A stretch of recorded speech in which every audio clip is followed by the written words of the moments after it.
com quantas semanas vocês começam a atender a gestante. E deixa eu contar também que quando eu comecei a atender gestantes, eu só atendia a partir da 12ª semana. Esse era o marco. Então, a paciente tinha que ter pelo menos 12 semanas para a gente começar. E por que eu coloquei esse marco? Porque eu aprendi isso lá na faculdade, eu aprendi isso na pós, que era só a partir de 12 semanas que a gente poderia atender essa gestante. E pelo medo, pela insegurança de estar começando, eu resolvi adotar esse padrão também. E o que me falavam, o motivo pelo qual a gente não poderia atender a paciente antes de 12 semanas, seria que no primeiro trimestre as chances de aborto são maiores. Então eu aceitei essa informação e eu não atendia, né? Inexperiente, estava começando, eu tinha medo. Então resolvia não atender. Mas conforme meu raciocínio clínico foi desenvolvendo, eu fui estudando, fui voltando lá na base, lá na anatomia, na fisiologia e vendo que as evidências elas mostravam alterações na gestante já no primeiro trimestre. E algumas já apontavam os benefícios da fisioterapia pélvica, principalmente do TEMAP, já desde o início dessa gestação. Então, eu comecei a mudar completamente o meu olhar, comecei a mudar, a reformular esse meu olhar desse primeiro trimestre. E eu comecei a atender, sim, com segurança, a partir dessa volta lá na base, lá na fisiologia, eu comecei a atender com segurança essa paciente. Então, hoje, eu atendo a paciente desde o primeiro trimestre. Se ela já estava comigo antes dessa gestação, a gente continua esse atendimento. Eu vou falar depois para vocês quando que a gente pode começar exatamente, qual é o padrão que a gente deve seguir, por que a gente deve seguir esse padrão, mas isso é coisinha mais pra frente na live. Então continua aqui comigo que a gente ainda vai continuar nesse assunto. E eu chamei a atenção ali de vocês no tema da live. Por que atender gestantes desde o primeiro trimestre? E hoje eu quero trazer para vocês os motivos pelo qual a gente deve atender, mas motivos pautados em evidência, motivos pautados em segurança dessa condução desse atendimento, condução dessa avaliação. Então, como primeiro motivo, eu quero trazer para vocês que um dos principais motivos na realidade seria o quê? A prevenção. E prevenção de quê? Já vou falar, mas antes disso, eu quero te lembrar de compartilhar essa live aqui nesse aviãozinho com as tuas colegas físios que também têm medo de atender a gestante lá no primeiro trimestre. Então compartilha com elas, compartilha para que mais gente possa iniciar esse atendimento o mais precoce possível, mas com segurança, que é isso que eu quero te trazer nessa live. Então vamos lá, o primeiro motivo para a gente atender essa gestante no primeiro trimestre é prevenção. E prevenção de disfunções do assoalho pélvico. E por quê? Porque uma revisão de 2021, uma revisão super recente, ela mostrou pra gente que a gestante ela deve iniciar o TEMAP assim que possível. Essas são as palavras que estão lá no artigo. Assim que possível, a gestante deve iniciar. Lá eles falam só do TEMAP, mas a gente vai entender que não é só isso. Então, esse TEMAP, ele já deveria ser iniciado lá no primeiro trimestre como uma forma de prevenção.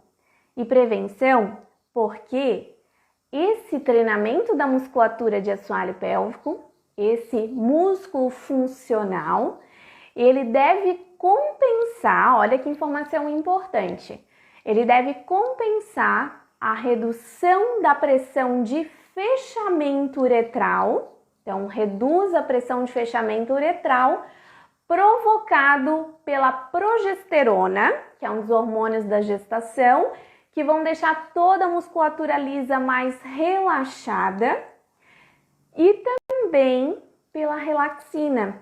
A relaxina, o pico dela é ainda no primeiro trimestre, entre 10 e 14 semanas. Então, a progesterona e a relaxina vão deixar a pressão de fechamento uretral menor. Isso quer dizer o quê? Que essa gestante tem um padrão de continência uretral menor, mais fraco, né? A uretra está mais propensa a abrir nessa gestante. Essa musculatura lisa está mais solta, mais relaxada. E não é só isso. A gente tem também a ação da relaxina nos ligamentos que suportam os órgãos pélvicos. Aqui eu quero quebrar um mito também, que muita gente acha que a relaxina ela só vai agir na abertura da pelve. E não é só isso. Essa relaxina ela vai agir também nos ligamentos da pelve, nos ligamentos dos órgãos pélvicos. E como eu falei anteriormente, ela também vai deixar a pressão de fechamento uretral menor. Então, ela não vai deixar a pelve só mais maleável, não vai favorecer só a abertura pélvica. Então, ela também está influenciando aqui no padrão de continência urinária. E como eu falei, ela também vai agir na redução, no relaxamento dos ligamentos que suportam os órgãos pélvicos, então deixando esses órgãos mais soltos e mais propensos a um deslocamento caudal deles. Então, isso pode provocar lá na frente até um prolapso. Se a cada aumento de pressão nessa gestante eu não tenho um suporte adequado de musculatura de assoalho pélvico, eu tenho redução de pressão de fechamento uretral e eu tenho todos os ligamentos mais soltos, olha quanta disfunção pode acontecer devido a isso. Então, a gente tem que pensar que esse primeiro trimestre, essa paciente ela já está sofrendo essa ação hormonal e já está acontecendo tudo isso. Então, a gente já tem que agir previamente para que essa mulher ela tenha essa musculatura funcionando corretamente e a gente tenha esse suporte adequado, tanto de fechamento dessa uretra, quanto também de suporte dos órgãos pélvicos. Conseguiram entender essa primeira parte? Primeira parte de prevenção. Esse é um fator importantíssimo e que a gente sempre deve levar em conta quando a gente trabalha com gestantes. E a gente vai para o segundo motivo, que é um motivo que pouca gente lembra dele, que é o quê? O aumento de pressão intraabdominal ainda no primeiro trimestre. Jéssica, mas o bebê nem cresceu ainda, esse útero, ele tá pequenininho ainda. Como que tem aumento de pressão intraabdominal já no primeiro trimestre? E eu quero perguntar para vocês, qual é a situação que é muito comum no primeiro trimestre e que boa parte das nossas pacientes vai passar? Coloca aqui nos comentários o que vocês acham que é. Dá um tempinho para vocês responderem.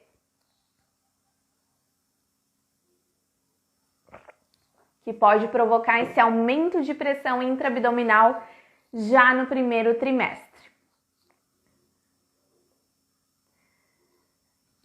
O que pode provocar esse aumento de pressão intraabdominal no primeiro trimestre é uma situação que muitas gestantes vão passar, que é o vômito, né? Os enjoos, o vômito, mas o vômito vai aumentar essa pressão intraabdominal. E, em contrapartida, eu tenho aumento de pressão intraabdominal pelo vômito, mas eu tenho o quê? Redução da pressão de fechamento uretral e redução também do suporte ligamentar. Então, essa nossa paciente no primeiro trimestre que está vomitando, ela já sim aumenta a pressão nesse abdômen e pode provocar sim alguma disfunção pélvica devido a isso. E eu vou trazer um dado bem importante para vocês aqui, que é 10,8% das nossas gestantes, elas já têm incontinência urinária, já lá no primeiro trimestre. Então não tem barriga nenhuma ainda, mas ela já pode ter incontinência urinária e muitas relatam que foi durante o vômito. Olha só que dado importante esse. E boa parte das vezes a gente não dá atenção para essa queixa, que é uma queixa muito comum, né? Assim como a tontura, os enjoos, o vômito também é muito comum. Então a gente tem que dar atenção a esse aumento de pressão, não provocado ainda pelo útero gravídico, mas provocado pelos vômitos, tá? Então esse é um dado muito importante que a gente sempre tem que levar em conta. Então aqui, motivo é aumento de pressão no primeiro trimestre. Outro motivo muito importante, que esse motivo eu dividi em 4 motivos, mas que é preparar a mulher para as alterações, para as mudanças da gestação. Então esse é o terceiro motivo para a gente atender a gestante desde o primeiro trimestre. Preparar essa mulher ao longo dessa gestação para essas mudanças. A Maria Eduarda colocou como o aumento da pressão intraabdominal causa IU após episódios de vômito. Quando eu tenho aumento de pressão intraabdominal, essa pressão vai diretamente em cima da minha bexiga. Essa bexiga ela não está com uma pressão de fechamento adequado e a minha paciente ela pode ter uma perda urinária em decorrência a esse vômito. Durante o vômito, não depois.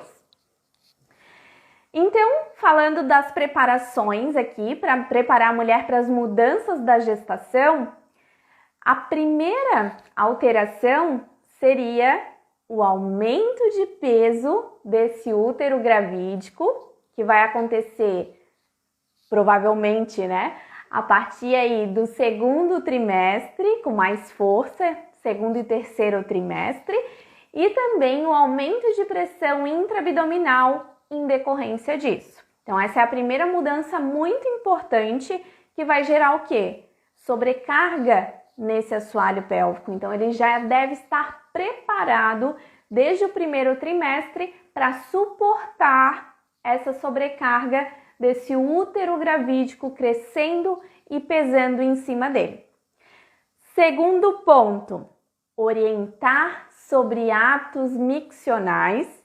E lá na live de semana passada eu falei como a gente pode já orientar, através do que a gente pode orientar, que um método muito bom seria o diário miccional, e orientar essa gestante a melhora desses padrões. Para quê? Porque essa bexiga ela vai reduzir a sua capacidade quase que pela metade até o terceiro trimestre. Então, essa paciente, ela vai ir muito mais vezes ao banheiro. Se ela não tomar água, ela também vai ir muitas vezes ao banheiro pela concentração dessa urina. Se ela tomar muita água, ela pode ir mais vezes ainda. Então, a gente precisa orientar essas mudanças de hábito desde o primeiro trimestre. E esse padrão a gente consegue visualizar lá no diário miccional. Outro ponto importante aqui das alterações miccionais é que só do útero pesando em cima dessa bexiga já pode trazer uma irritação dessa bexiga e pode provocar sintomas de urgência miccional e também de incontinência.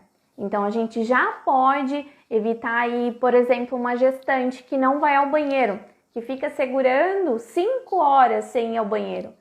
Essa bexiga já está com uma redução da sua capacidade, musculatura já não está suportando todo esse peso, já tem uma abertura maior dessa uretra, então daqui a pouco ela pode evoluir aí com uma urge incontinência.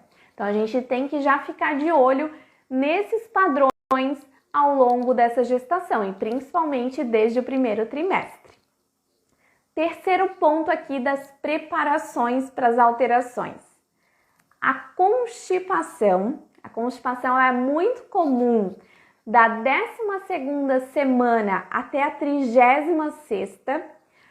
Primeiro, pela progesterona. Então, a gente não tem útero ali invadindo o espaço do intestino ainda, mas a gente tem a ação da progesterona que vai deixar o peristaltismo mais lento. Ele vai causar um relaxamento da musculatura lisa. Então, vai provocar aí um trânsito intestinal mais lento. Então, primeiro momento, progesterona, depois entra a progesterona e o útero crescendo e também impactando aí nesse movimento peristáltico pelo fator mecânico, por empurrar todo esse intestino e dificultar esse movimento intestinal. E com essas orientações iniciais, com mudanças de hábitos evacuatórios desde o primeiro trimestre, a gente vai conseguir evitar aí uma constipação severa ao longo dessa gestação, às vezes provocado por hábitos de falta de uma ingesta de água, de um posicionamento inadequado lá no vaso, de pressa para evacuar. Então isso a gente já consegue resolver desde o primeiro momento. E a gente vai estar evitando não só a constipação, mas também fatores piores, fatores secundários a essa constipação, que é uma hemorroidas, né? Que é um fator aí que causa tanto desconforto para a nossa gestante, que é provocado pelo aumento da pressão intraabdominal, principalmente pelo esforço evacuatório e principalmente pelo esforço provocado aí numa constipação. Então esse é outro fator. Então vendo que não é só parte urinária, não é só assoalho pélvico, a gente precisa enxergar todos esses motivos que nos fazem atender essa gestante desde o primeiro trimestre. Outro ponto aqui, o quarto fator de mudança é: toda gestante vai alterar sua postura e a mecânica muscular também vai mudar. E essa mecânica muscular aqui eu vou trazer muito o abdômen e o assoalho pélvico. Esse abdômen vai estar em estiramento, esse assoalho pélvico vai estar com uma sobrecarga aumentada, vai ter uma alteração ali mecânica postural, uma alteração mecânica provocada pelo aumento de pressão intraabdominal. E aqui entra um ponto muito importante, que quanto antes a gente orientar essa paciente a ter uma boa consciência, uma boa ativação, tanto de abdômen quanto de assoalho pélvico, é muito melhor. Se a gente, imagina comigo, se a gente pensar numa gestante que chega pra gente lá no primeiro trimestre com uma barriguinha que quase nem aparece. Uma barriguinha ali que só tem uma bolinha ali que só de ela estar em pé a gente consegue visualizar. E compara uma paciente que chega pra gente com 34 semanas, né? A barriga já está bem grandona. Então, se a gente comparar uma paciente que chega pra gente no primeiro trimestre, que a gente vai solicitar uma ativação de abdômen, uma ativação de assoalho pélvico, vai ser muito mais fácil para ela. Vai ser muito mais tranquilo, ela vai ter muito mais consciência da região. Diferente da nossa paciente de 34 semanas, que vai ser muito mais difícil para ela ter essa contração adequada. Ela até vai conseguir, mas às vezes a gente tem muito mais tempo aí nessa consciência, muito mais tempo em educar ela com relação a essa ativação. Então, pensando em ativação muscular, quanto antes a gente orientar, quanto antes essa paciente iniciar esse trabalho, melhor vai ser, tanto para a consciência, para a ativação dessa musculatura e para a estabilização de toda a região. E aqui eu quero que vocês comparem com um elástico. Olha só, se a gente pensar que um elástico está ali esticado, esse elástico ele não vai estar desempenhando a função adequada dele. Pensa lá no abdômen que vai estar em total estiramento ali com 34 semanas, 36 semanas. Então imagina para essa paciente conseguir fazer uma ativação adequada dessa musculatura. Vai ser muito mais difícil do que se ela tivesse iniciado lá quando essa barriguinha nem aparecia ainda. Então fica muito mais tranquilo esse trabalho. A consciência respiratória, a consciência abdominal, a consciência de assoalho pélvico fica muito mais fácil para a nossa paciente, fica muito mais tranquilo para ela ativar. Entenderam todos esses motivos? Comenta aqui para mim se ficou alguma dúvida, porque agora eu vou começar a responder algumas dúvidas muito frequentes que eu selecionei aqui. São 5 dúvidas que eu sempre recebo e que com certeza é dúvida de vocês também. Mas coloca aqui se ficou alguma dúvida com relação a esses motivos que eu passei para vocês.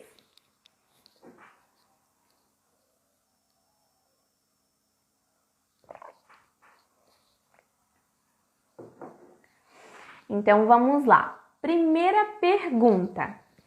Eu posso atender no primeiro trimestre, mas então como é que eu devo proceder com a paciente no primeiro trimestre? Então a paciente me mandou mensagem lá no WhatsApp, me falou que tá com 9 semanas.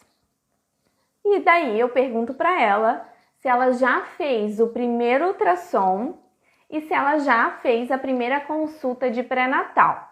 Pergunto se está tudo bem com ela, tudo bem com o bebê, e daí sim a gente pode começar. Então, primeiro ultrassom, consulta, verificando se está tudo bem, com mãe e com bebê a gente já pode iniciar.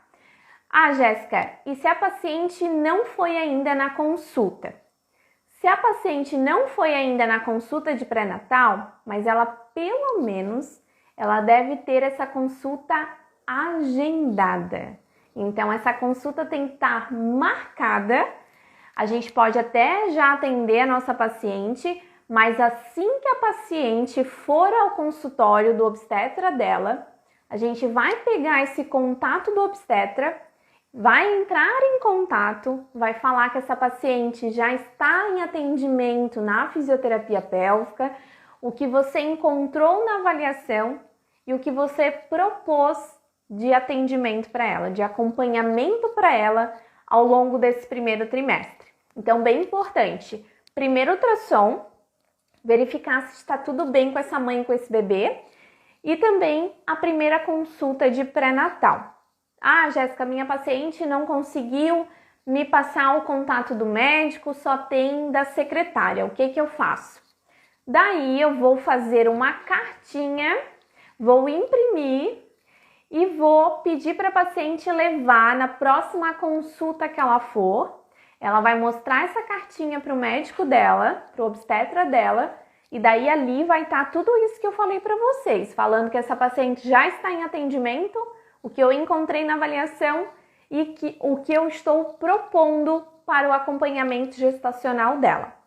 E ali a gente vai ter o aval desse médico, verificando se está tudo ok, conversando se não tem nenhuma complicação para a gente seguir esse acompanhamento. Se não tiver nenhuma complicação ao longo dessa gestação, ao longo desse início dessa gestação, não tem problema nenhum, a gente pode continuar. Segunda perguntinha muito frequente. O toque já pode ser realizado no primeiro trimestre? O que vocês acham? Vocês já fazem, não fazem? Só no segundo trimestre? E aí?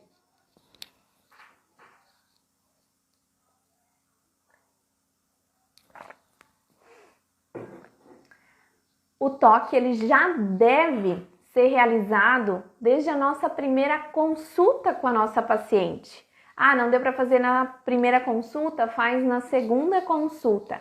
Mas se não tiver complicação nenhuma nesse início de gestação, se esse médico não pediu para a paciente se afastar da físio, não tem problema nenhum. Até porque para fazer o treinamento da musculatura de assoalho pélvico, que a gente deve começar assim que possível, eu preciso avaliar essa musculatura. E eu só consigo avaliar a partir do momento que eu faço o toque nesse canal vaginal. Ah, Jéssica, não posso só avaliar observando, eu tô com medo. Pode, só que não vai ser tão efetivo quanto avaliar essa paciente internamente. Tá? Então, não teria problema nenhum caso não tivesse nenhuma complicação. Então, bem importante esse contato que a gente tem entre o obstetra para que a gente consiga tirar as dúvidas se está tudo bem com essa gestante e se a gente pode fazer essa avaliação ou alguma técnica que a gente queira fazer internamente. Então, não tem problema nenhum. Terceira pergunta: com que frequência a paciente deve ir na fisioterapia pélvica ao longo do primeiro trimestre? E aí, o que vocês acham? Essa é outra dúvida também muito comum. É semanal? É quinzenal? Mensal? Vou falar para vocês como eu faço. A paciente chega para mim, eu avaliei ela e ela não apresenta nenhuma disfunção pélvica. O assoalho pélvico dela tá bem tranquilo, a gente vai treinar, mas não teria nada ali que fosse provocar alguma disfunção pélvica. Essa paciente, ela veio na avaliação, mas eu quero ver ela novamente na próxima semana. Por quê? Porque eu avaliei, eu passei o diário miccional, eu passei o diário evacuatório e eu quero que ela faça esses deveres em casa e me traga na próxima semana. Assim que ela me trouxer na próxima semana, eu já vou passar essas orientações para ela, essas orientações iniciais, e daí a gente vai passar os primeiros exercícios, as primeiras orientações ali naquela semana, e essa paciente, ela pode voltar daqui um mês. Então, nesse primeiro trimestre, se não tem disfunção pélvica nenhuma, a gente pode trabalhar de forma mensal. E a gente vai estar acompanhando essa paciente. Não adianta só passar os exercícios e achar que ela vai fazer ao longo desse um mês inteiro. A gente precisa estar acompanhando também essa paciente, perguntando se está tudo bem, se não tem dúvidas e se ela está conseguindo aderir a esses exercícios em casa. Se ela tem alguma disfunção pélvica, se ela não tem consciência nenhuma desse assoalho pélvico, se é uma musculatura que está muito fraca ou muito tensa, a gente vai trabalhar ou de forma quinzenal, se não for tão grave essa disfunção pélvica, e se for muito grave, se ela já teve outra disfunção, outra gestação com disfunção, daí a gente vai atender de forma semanal. Então, quinzenal se não for tão grave, semanal se for mais grave. Mas isso também vai depender da disponibilidade da nossa paciente. E às vezes a disponibilidade de tempo também. Às vezes ela já tem outro bebê em casa, então nem sempre ela vai conseguir vir de forma semanal nesse primeiro trimestre. Então, se ela conseguir de forma quinzenal ou mensal, já está ótimo, desde que ela consiga aderir aos exercícios em casa, aos exercícios e às orientações que a gente já vai passar desde essa primeira consulta. Então, a gente consegue sim trabalhar de forma efetiva, não só semanal, mas também nesse acompanhamento mais espaçado. Outra dúvida: o que fazer de técnicas e exercícios no primeiro trimestre? Primeiro ponto, que não pode faltar de jeito nenhum: educação em saúde. Isso aqui é o ponto inicial do nosso acompanhamento. Lembra que eu falei que a paciente vai voltar na próxima semana e vai me trazer os diários? Ali eu já começo essa educação em saúde.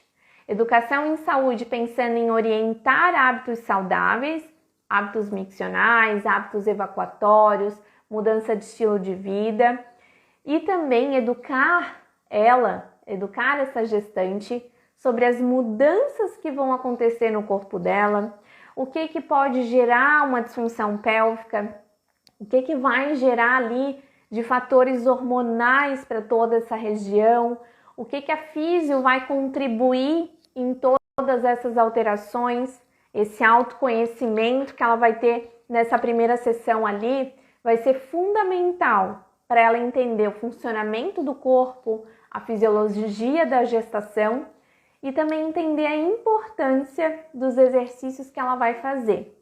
Só assim, só ela entendendo a importância, só ela conhecendo tudo isso que eu falei, que ela vai conseguir entender a importância desses exercícios, a importância de aderir a esses exercícios em casa. Porque se a paciente não entende o porquê de fazer aquilo, ela não vai fazer. Ela vai, quem sabe eu faço uma vez por semana, quem sabe eu faça lá na físio, quando eu for lá já tá de bom tamanho.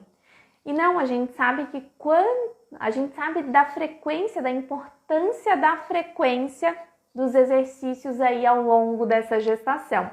E se ela começou lá no primeiro trimestre, já aderindo bem a essa terapia, já aderindo bem aos exercícios, às orientações, é muito provável que ao longo dessa gestação ela continue aderindo, ela continue mantendo as idas à físio, ela continue fazendo os exercícios em casa, ela continue seguindo as orientações.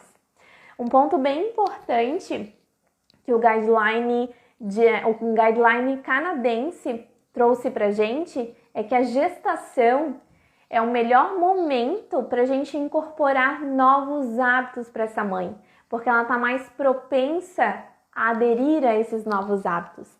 Então, quem sabe esse seja o momento de a gente trazer hábitos mais saudáveis para a vida dela, hábitos que vão favorecer a saúde de toda a região pélvica.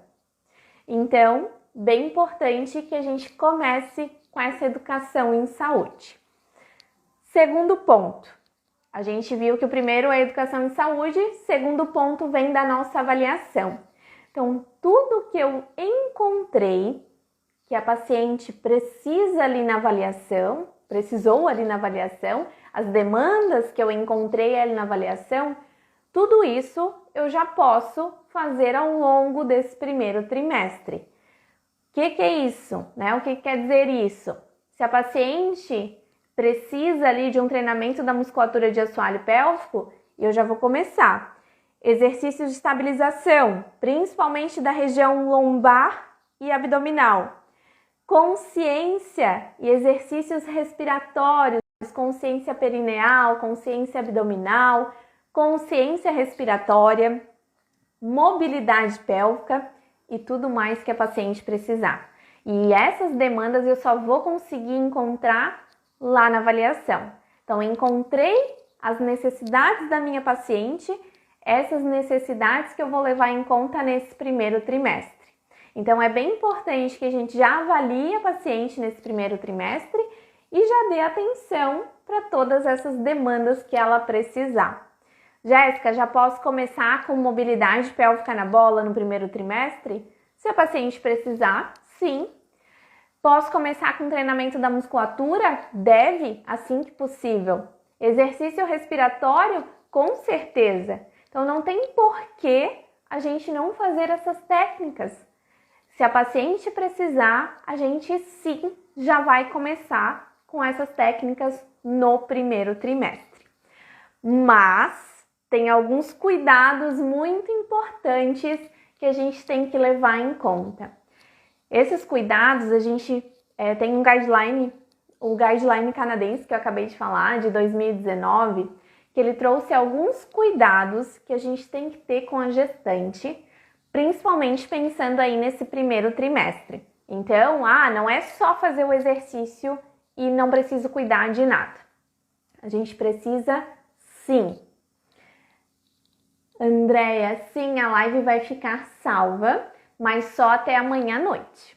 tá? Depois eu vou deixar ela lá no meu feed. Então, quais cuidados a gente tem que levar em conta nesse atendimento da gestante? Nesse primeiro momento, a gente tem que cuidar muito da frequência cardíaca, desse aumento da frequência cardíaca, principalmente mantendo ela até 146 batimentos por minuto. Isso é o que determina o guideline até o primeiro trimestre ali. E por que disso? Porque nesse primeiro trimestre a gente tem a implantação do feto, implantação ali desse embrião nessa parede do útero, e a gente vai ter o desenvolvimento da vascularização placentária. Então eu preciso cuidar tanto da frequência cardíaca, quanto também da pressão arterial dessa gestante. Então evitar as subidas, né? Evitar pressões elevadas e evitar frequências cardíacas acima de 146 batimentos por minuto. Então, esses dois cuidados a gente tem que ter sempre, não só no primeiro trimestre, mas aqui os motivos para vocês cuidarem aqui nesse início de atendimento. Então, sempre com um oxímetro para verificar a saturação e a frequência cardíaca e também verificando a pressão arterial. Então, esteto e esfigmo também. Outro ponto importante é a queda da pressão arterial. Então, as pressões muito baixas também não são interessantes, porque a gestante no primeiro trimestre, ela geralmente tem enjoos, tem tonturas, e se ela tiver uma pressão mais baixa, ela pode ter uma piora de todo esse quadro. Então, desmaiar ali na nossa sessão, às vezes até o próprio exercício respiratório, o posicionamento dela na maca pode gerar isso. Então, a gente tem que cuidar sempre também com essa queda da pressão arterial. E um ponto bem importante também desses cuidados é a termorregulação. Então, a gestante ela não pode ficar num ambiente muito quente. E gestantes, elas têm o termômetro, né? Elas têm a temperatura corporal mais elevadas e a gente precisa cuidar com o ar-condicionado aí ligado para deixar sempre um ambiente bem fresquinho. A gente tá sempre de jaleco, a gente pode passar frio, mas a gestante não pode passar calor. Isso é bem importante para que não aumente essa frequência cardíaca, para que não aumente essa pressão arterial também. Cause vasodilatação e a gente tem ali alguma alteração daquela vascularização placentária. Estão vendo como a gente tem que ter cuidados, né? Não é só começar atendendo a paciente no primeiro trimestre sem dar atenção para todas essas informações. E esse cuidado a gente só começa a ter quando a gente estuda, quando a gente vai atrás dessas informações. Esse guideline é um guideline de 2019 que toda físio que atende gestante deve ler. Então a gente tem que ter ele na cabeceira porque ali tem cuidados muito importantes, inclusive esses que eu trouxe, para a gente ter com a nossa paciente no primeiro trimestre.